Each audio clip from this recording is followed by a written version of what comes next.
Guys, কেমন আছো সবাই? আশা করি সবাই ভালো আছো। তো আজকে আমরা চলে গেছিলাম দীঘার জগন্নাথ মন্দির দর্শন করতে।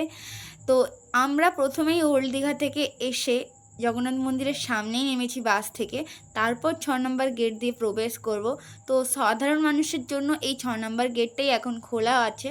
তো 6 নম্বর গেট দিয়ে প্রবেশ করার আগেই এখানে একটা জুতো রাখার ব্যবস্থা করেছে। সবার জন্য একটা একটা করে ব্যাগ আছে এবং তার ভিতরে জুতো রেখে দিয়েই রাখা যায়। এটা অবশ্যই ফ্রিতে, অন্যান্য জায়গাতে টাকা নেয় কিন্তু এখানে ফ্রিতে। তারপরেই আমরা একটু লাইন দিয়ে জগন্নাথ মন্দিরের ভিতরে প্রবেশ করলাম।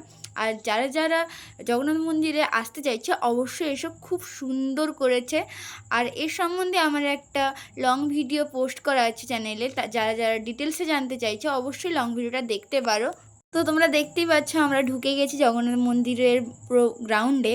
তো তোমাদের সাথে পুরোটা দেখিয়ে নিচ্ছি। দেখো, এইখানেই হয়েছিল যেদিনকে প্রতিষ্ঠা হয়েছিল, যজ্ঞ আর হয়েছিল এই ঘরগুলোতে। তারপরে ওখানেই মন্দির। খুব সুন্দর, প্রকৃতিটা দেখলে তোমাদের মন শান্তি হয়ে যাবে। তো যারা যারা ভিডিওটা দেখছো অবশ্যই লাইক করে দিও, প্লিজ প্লিজ প্লিজ। আর যারা নতুন ভিডিওটা দেখছো তারা একটু সাবস্ক্রাইব করে দিও।